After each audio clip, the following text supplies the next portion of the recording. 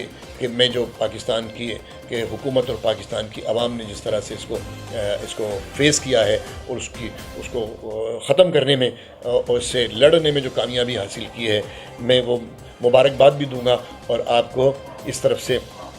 یہ بھی بتاؤں گا کہ ہمیں انٹرنیشنل لیول پہ سراہا گیا ہے۔ معیشت کے لیے بھی کہا گیا ہے کہ ہماری معیشت بھی جو ہے وہ بہتر، مگر پھر بھی میں ایک بریک پہ جاتے ہوئے مگر پھر بھی آپ سے یہ عرض کروں گا کہ ہمیں اس کووڈ-19 کے معاملے میں بہت احتیاط کرنی ہے، اور نہ صرف بہت احتیاط کرنی ہے بلکہ اس کے ساتھ کافی عرصے تک زندہ بھی رہنا ہے۔ تو ایک بریک لیتے ہیں، پھر اس کے بعد پھر حاضر ہوتے ہیں اور پھر باقاعدہ سرحدوں کی صورتحال اور دنیا میں بدلتے ہوئے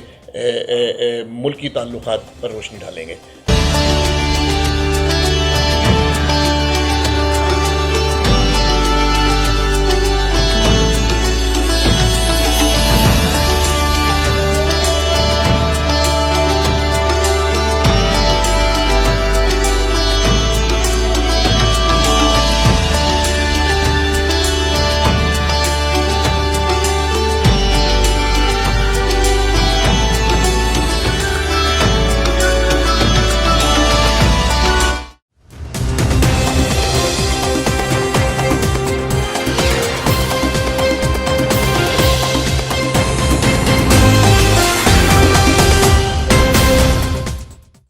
ویلکم بیک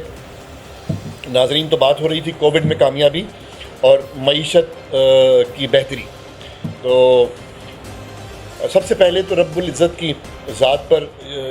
یقین ہے اور بھروسہ ہے کہ وہ یقیناً یہ جو دنیا کے حالات تبدیل ہو رہے ہیں، اس حالات کی تبدیلی میں پاکستان سے خوشی کی اور پاکستان کی ترقی کی، پاکستان کی جو معیشت کی بہتری کی خبریں آئیں گی، تو اور ایسا ہو رہا ہے۔ تو ناظرین، سرحدوں کی صورتحال بالخصوص جو بارڈر انڈیا کے ساتھ ملتے ہیں وہ ٹھیک ہے، بہتر ہے۔ انڈیا کی طرف سے تو دراندازی جو ہے وہ مسلسل چل رہی ہے اور چلتی رہے گی۔ اب اس کو ہم اس کی ضرورت کے مطابق جو ہمارے پاک افواج ہیں ماشاءاللہ، اللہ تعالیٰ انہیں جو ہے مزید ہمت اور حوصلہ عطا فرمائے کہ وہ ان کو ان کے حساب سے جتنا ڈوز ان کو چاہیے وہ بالکل شروع سے ہر موقع پہ دیتے رہے ہیں اور دیتے رہیں گے۔ یہ جو جنگی پالیسی ہے وہ اطمینان بخش ہے، اور اس سطح پہ ہمیں فکر کرنے کی ضرورت نہیں ہے کہ ہم اپنے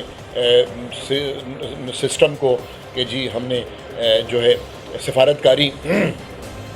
سرد جنگ ہو، سفارتکاری ہو یا اور اس سے متعلق کوئی معاملات ہوں، وہ بہتر چل رہے ہیں۔ تو اس لیے دونوں طرف جو ہے وہ، اور ادھر چائنا کل بھی جو ہے ابھی اس 24 گھنٹے میں ایک اور جو ہے انڈیا کے ساتھ بھارت کے جو وہاں سرحدوں پہ بیٹھے ہوئے بریگیڈیئرز اور جنرلز ہیں، وہ ان کے بریگیڈیئر لیول پہ وہاں میٹنگ ہوئی، اور پھر اس بات کا جو اندیا دیا گیا ہے، جو اعلانیہ آیا ہے کہ وہ چائنا جو ہے کسی صورت میں بھی جو جس قدر وہ آگے بڑھ گیا ہے وہ اپنی پوزیشن ادھر ہی رکھے گا۔ انڈیا کا میڈیا جو ہے، انڈیا کی حکومت اپنے شہریوں کو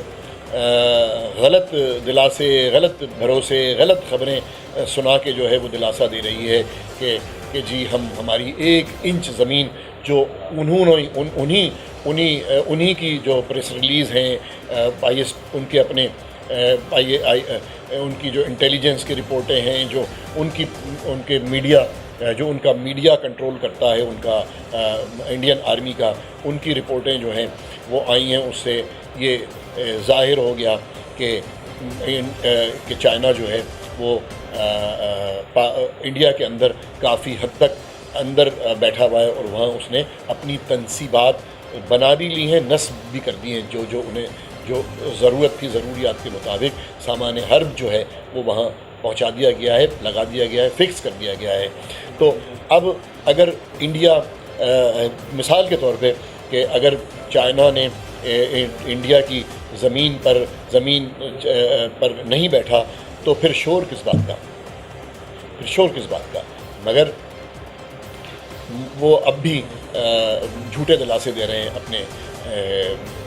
انڈینز کو کہ چائنا نے ہماری 1 انچ زمین نہیں لی، اور وہ ان کے لوکل لیول پہ ان کی پولیٹیکل پارٹیز، ان کے میڈیا کے جو گروپ ڈسکشنز ہوتی ہیں ان میں یہ تکرار ہو رہی ہے، اور یہ کہا جا رہا ہے، بہت ساری جگہوں پہ اس کو کرٹیسائز بھی کیا جا رہا ہے۔ اب دوسری بات یہ ہے کہ پاکستانی اور سعودی تعلقات، پاکستان اور سعودی تعلقات تو بنیادی طور پہ یہ ہمارا جو سعودی سرزمین کے ساتھ جذباتی لگاؤ ہے، یہ اس کی بنیاد پہ چل رہے ہیں، چلتے رہیں گے، اور ہمارا سعودی عرب کی جو مقدس سرزمین ہے مدینہ منورہ اور مکہ مکرمہ، اس سے ہمارا جذباتی لگاؤ ختم نہیں ہو سکتا۔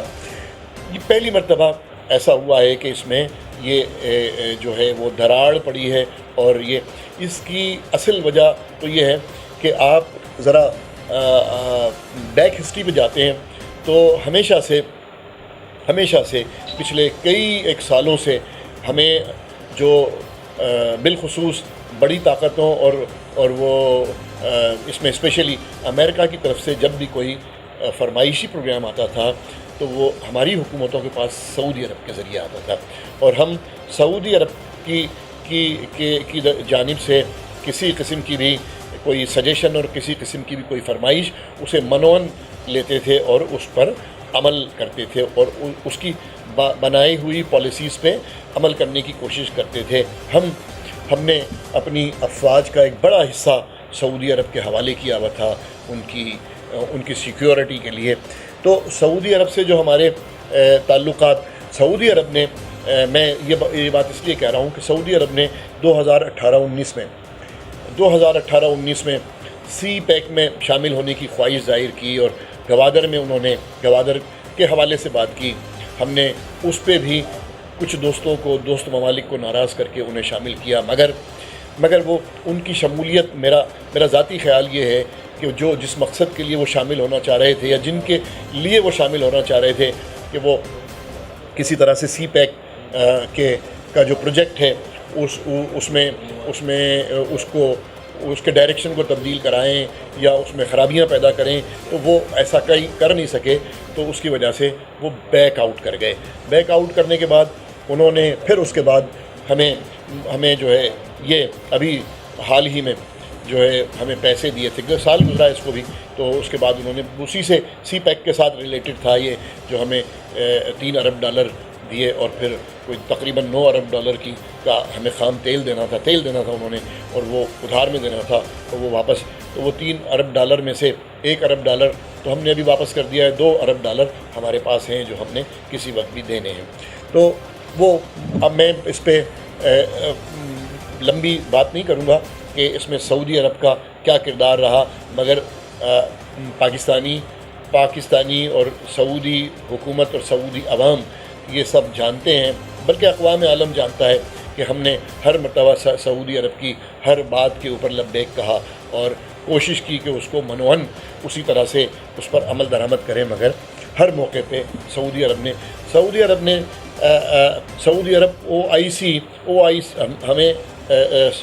نے OIC میں ہماری درخواست کو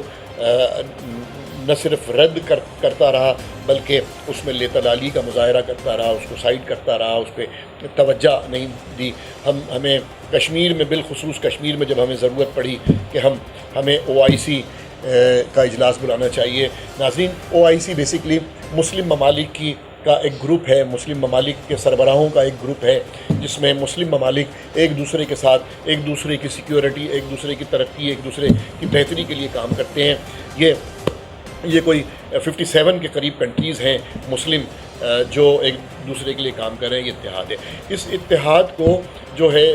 یا اس فورم کو جو ہیڈ کرتا ہے وہ سعودی عرب کرتا ہے، اور ریاض میں اس کا ہیڈ کوارٹر ہے، اس کا آفس ہے۔ تو وہ یوں آپ بھی یقیناً اس بات کو سمجھتے ہیں کہ سعودی عرب سے ہم درخواست کرتے رہے، اور سعودی عرب نے ہماری اس معاملے کو سفارتکاری لیول پہ سلجھانے کی یا پریشر بلڈ اپ کرنے میں ہمارے ساتھ کوئی تعاون نہیں کیا، کسی قسم کی کوئی مدد نہیں کی۔ اور تو یہ چیزیں دیکھنے والی ہیں کہ ہم آپ کے ہر برے وقت میں کھڑے ہوئے، ہماری جس قسم کی معیشت ہے تو ہم ان کی مالی مدد تو نہیں کر سکتے، مگر ہمارے پاس حب الوطنی کا، ہمارے پاس اسلام کا جذبہ، ہماری فوج جو ہے دنیا کی بہترین افواج میں شمار کی جاتی ہے، تو ہم نے اس لیول پہ انہیں ہر قسم کی مدد اور معاونت فراہم کی، ان کی سیکیورٹی کی۔ تو یہ ایک افسوسناک بات ہے، مگر پھر اس کے باوجود بھی، افسوسناک بات ہونے کے باوجود بھی، ہمارا کیونکہ دلی، ہمارا جذباتی، ہمارا مذہبی، ہمارا ان کے ساتھ تعلق ہے، اور وہ تعلق ختم ہونے والا نہیں ہے۔ وہ اس اب یہ تعلق ختم ہو گیا۔ پھر گورنمنٹ نے پچھلے 3-4 دن میں جس قسم کے بیانات دیے، جس قسم سے اس کو لیا، یا اس تناؤ کو جس طرح سے لیا، تو اس میں جو ہے وہ کمی لانے کے لیے، کیونکہ یہ بالکل جو ہے آؤٹ رائٹلی حکومت نے ایک فیصلہ دے دیا جس میں کمی لانے کے لیے، یا جس کو سمجھتے ہوئے جاپان نے محسوس کیا کہ یہ نہیں ہونا چاہیے، یا جاپان نے یہ محسوس کیا کہ پاکستان، یا امریکہ یہ محسوس کر رہا ہے کہ پاکستان کی جو جغرافیکل کنڈیشن ہے، پاکستان کی جو قدرت کی طرف سے دنیا میں حیثیت اور مقام ہے، اس مقام کو دیکھتے ہوئے پاکستان کو اس سے جو ہے ایک طرف نکال کے کر دینا، وہ دنیا کے لیے، دنیا کے امن کے لیے خطرناک بات ہوگی۔ تو جاپان کے جو ہے وہ کے لیول پہ ہمارے چیف آف آرمی اسٹاف کے ساتھ بیک ڈور پالیسی، سفارتی پالیسی کے تحت بات کی گئی، اور انہیں کہا گیا کہ جی ہم آپ کے ساتھ جو ہے، یہ ابھی مثال کے طور پہ ٹڈی دل کا حملہ تھا، مثال کے طور پہ یہ جو بیروت میں دھماکہ ہوا ہے وہ، اور اس قسم کے اور بہت سارے فصلوں، ایگریکلچر کے اوپر ہماری بڑی ایکسپرٹیز ہیں، سیکیورٹی سسٹم کے اوپر ہماری بڑی ایکسپرٹیز ہیں، وہ ہم مدد دینا چاہتے ہیں، آپ ہم سے بات تو کریں، دروازے نہ بند کریں۔ اب تو یہ ہر خاص و عام کو پتہ ہے کہ 2 واضح گروپ بن گئے ہیں، جس کو ایک کو چائنا لیڈ کر رہا ہے اور ایک کو امریکہ لیڈ کر رہا ہے۔ جاپان جو ہے وہ امریکہ کے گروپ میں ہے، جرمنی جو ہے وہ امریکہ کے گروپ میں ہے، اسی طرح سے ان کا بھی ایک G7 بنا ہوا ہے، یہ کنٹریز، جس میں نے پچھلی مرتبہ کہا تھا کہ ان کے گروپ میں ٹوٹ پھوٹ شروع ہو گئی ہے۔ جاپان ادھر آیا، اب اس کے آنے کے 2 مقصد ہو سکتے ہیں، یہ میں اس کو ٹوٹ پھوٹ بھی کہوں گا، اور اس کے 2 مقصد بھی ہو سکتے ہیں کہ ہمارے اور چائنا کے تعلقات میں شکوک اور شبہات پیدا کی جائیں کہ جی دیکھیں یہ ہم سے بات کر رہے ہیں، ہم سے تعلق بڑھا رہے ہیں، اور ایک طرف تو مگر میں اس بات کو حکومت کی جانب سے جہاں بھی جس لیول پہ بھی جو اقدامات کیے جا رہے ہیں موجودہ صورتحال میں، وہ تمام کے تمام ماشاء اللہ اطمینان بخش ہیں۔ اور یہ جو سعودی عرب اچھا جاپان کے اس کے ساتھ ہی جو ہے امریکہ کی جانب سے ان کے فارن منسٹر نے ابھی حال ہی میں بات کی ہے، اور وہ ان کا کہنا یہ ہے کہ پاکستان کو جو ہے وہ ہمارے فارن منسٹر سے کہ کہنا یہ ہے کہ پاکستان کو سفارتی دروازے بند نہیں کرنے چاہیے، انڈیا سے بات کرنی چاہیے، سعودی عرب سے بات کرنی چاہیے۔ یہ دونوں حوالوں پر انہوں نے جب یہ سجیشن دی اور اس پہ بات کی، تو اس کے 2 مقصد نکلتے ہیں۔ یا تو انہوں نے یہ سمجھ لیا کہ پاکستان کو اس طرح اتنے بڑے فیصلے میں ایک طرف چھوڑنا یا اس کو ان اٹینڈڈ چھوڑنا وہ خطرناک بات ہوگی، یا یہ کہ جی اب ان کی اسپیشلی انڈیا کی ہمت جواب دے گئی ہے، اور ادھر سعودی عرب جو ہے وہ بھی اپنے معاملات میں چاروں طرف سے گھرا ہوا ہے، تو ممکن ہے سعودی عرب سے کہا گیا ہو کہ آپ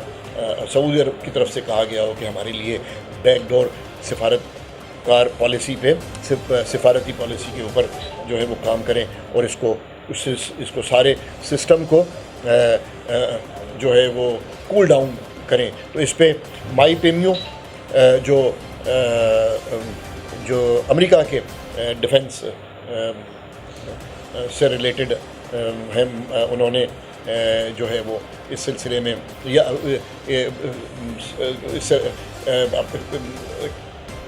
ڈیفنس سے ریلیٹڈ ہیں وہ، تو انہوں نے اس سے جو ہے پاکستان کو اس بات پہ تیار کرنے کی کوشش کی ہے۔ تو میں ساتھ ہی ساتھ سب سے خوش آئند بات یہ ہے کہ یونائٹڈ نیشن کا اجلاس ہونے جا رہا ہے، جس میں پاکستان کو جو ہے وہ پاکستان میں یونائٹڈ نیشن کے نو منتخب صدر کا وزٹ پاکستان ہو رہا ہے، اور وہ ممکن ہے پاکستان کو اس بات پہ راضی کریں گے کہ یہ چائنا اور پاکستان اور یہ ممالک جو جس حد تک چلے گئے ہیں، یا سعودی عرب سے جو معاملات ہو گئے ہیں، اب ان کے اندر کول ڈاؤن آنا چاہیے، یا پھر ان کا جو اجلاس ہوگا 75واں، اس میں پاکستان جو ہے وہ اس کو اپنے معاملات کو ٹھنڈا رکھے، وہ وہاں ٹینشن نہ پیدا ہونے دے، اور اپنی چیزوں کو خوش اسلوبی سے لے کے چلے۔ ناظرین، ویڈیو بہت طویل ہو گئی ہے، اسی کے ساتھ آپ سے اجازت چاہوں گا، اور پھر انشاءاللہ پھر آئندہ بدھ کو حاضر ہوں گے نئی تفصیلات کے ساتھ۔ آپ سے درخواست ہے کہ اسے ہمارے توجہ طلب کو جو ہے وہ یوٹیوب پہ سبسکرائب کریں، اور لائک کریں، فیس بک پہ لائک کریں، اور اس کو جو ہے اپنی تجاوزات سے ہمیں آگاہ کریں۔ السلام علیکم۔